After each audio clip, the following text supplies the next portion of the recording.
Malines est mondialement connue pour son école royale de carillon Jef de Nain, la plus ancienne et la plus prestigieuse du monde. Fondée sur une tradition séculaire, cette institution a formé des générations de maîtres carillonneurs, des artistes dont les mains et les pieds donnent vie aux imposantes cloches des tours. Depuis des siècles, la ville résonne des mélodies complexes et envoûtantes de ces carillons, véritables symphonies aériennes qui ponctuent la vie quotidienne des Malinois. Les carillonneurs, véritables architectes sonores, sont des figures vénérées, des gardiens d'un patrimoine musical unique et d'une tradition qui se transmet de maître à élève.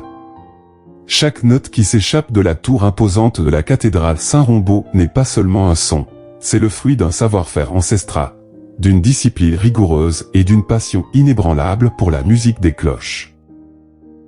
Mais au-delà de cette harmonie quotidienne, l'histoire que je vais vous raconter est celle d'un carillonneur dont la mélodie, dit-on, continue de flotter dans l'air bien après sa disparition, ajoutant une touche de mystère éternel et une dissonance troublante à la symphonie quotidienne de la ville. L'histoire remonte au début du XXe siècle, une période où l'école de carillon de Malines était déjà solidement établie, attirant des talents musicaux des quatre coins du globe, désireux d'apprendre auprès des plus grands maîtres. Parmi ses étudiants et ses maîtres, il y avait un jeune carillonneur d'une virtuosité exceptionnelle, dont le nom aujourd'hui perdu dans les brumes du temps, comme un écho lointain, mais que les anciens de la ville appelaient simplement le virtuose silencieux. Il était d'une nature profondément réservée, presque ascétique, se distinguant par son calme imperturbable et son regard lointain, comme s'il écoutait des mélodies inaudibles pour les autres. Il semblait ne vivre que pour son art, sa passion pour le carillon étant la seule flamme qui l'animait véritablement. Il passait des heures interminables, jour et nuit, souvent jusqu'à l'aube, dans la tour de la cathédrale Saint-Rombaut. Ses doigts agiles dansaient sur le clavier du carillon, un instrument exigeant qui requiert force et délicatesse, perfectionnant son art avec une dévotion quasi religieuse. Il ne se contentait pas de jouer les œuvres des grands maîtres, il composait ses propres mélodies, des pièces d'une complexité harmonique rare, d'une nuance émotionnelle si profonde et d'une mélancolie si sublime qu'elle semblait venir d'un autre monde, touchant l'âme de quiconque avait le privilège de les entendre. Les habitants de Malines s'arrêtaient souvent dans les rues pavées, le regard levé vers la tour imposante, captivés par les sons éthérés qui s'en échappaient, des mélodies qui semblaient raconter des histoires de joie et de chagrin. Le virtuose silencieux était particulièrement attaché à l'une de ses compositions, une pièce mélancolique et envoûtante, empreinte d'une tristesse sublime et d'une beauté déchirante. Il la jouait souvent tard dans la nuit, lorsque la ville s'endormait, que les lumières s'éteignaient une à une, et que seuls les murmures du vent accompagnaient le son cristallin des cloches, créant une atmosphère de recueillement et de mystère. Un soir d'hiver particulièrement froid et brumeux, alors que le vent glacial hurlait autour de la tour de la cathédrale, enveloppant les rues étroites et les maisons anciennes d'un voile épais et silencieux, le virtuose silencieux monta pour sa session habituelle. La brume était si dense qu'elle semblait absorber le son et la lumière, créant une atmosphère irréelle.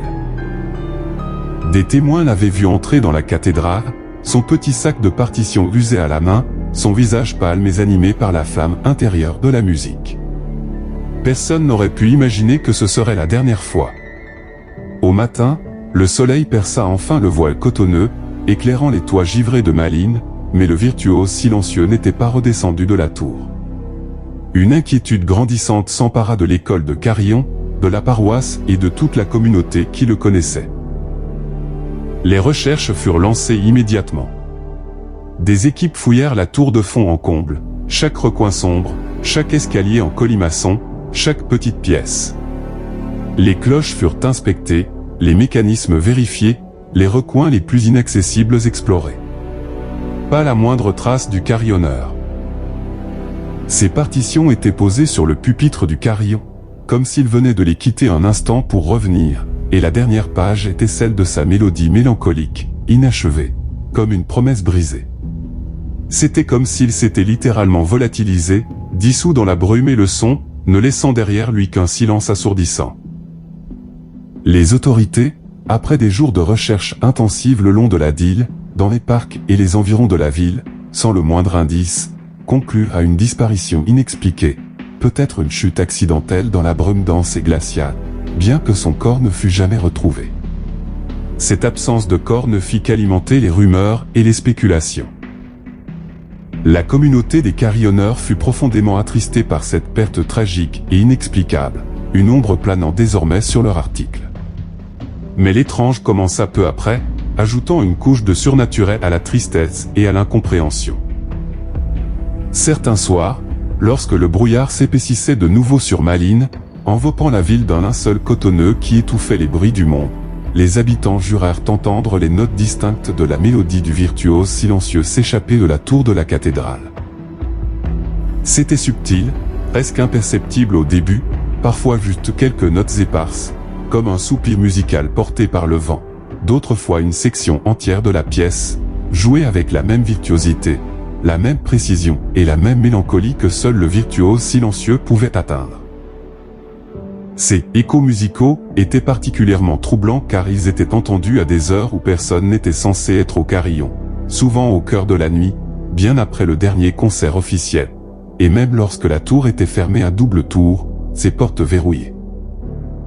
Les gardiens de la cathédrale, des hommes pragmatiques et habitués au bruit de la vieille bâtisse, les prêtres, et même les étudiants de l'école de Carillon, pourtant habitués au son des cloches, ont rapporté avoir entendu ces phénomènes.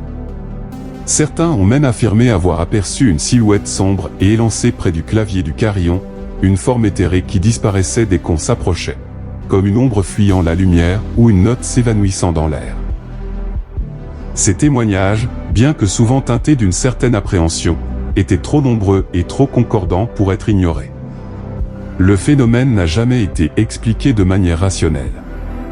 Est-ce le vent jouant avec les cloches d'une manière inattendue, créant une illusion auditive? Une illusion auditive collective, née du chagrin, de la légende et de l'imagination débordante des habitants. Ou est-ce l'âme du virtuose silencieux, si profondément lié à son art et à sa tour, qui continue de jouer sa dernière mélodie, attendant d'être entendue, une mélodie éternelle qui défie le temps, la logique et les lois de la physique. Aujourd'hui encore, les anciens de Malines racontent cette histoire avec un mélange de crainte respectueuse et de fascination. Ils affirment que par les nuits de brume, lorsque le silence s'installe sur la ville et que l'on tend l'oreille et que l'on se tait, on peut encore entendre la mélodie envoûtante du carillonneur oublié, un doux rappel de son existence, de son talent et de son mystère persistant.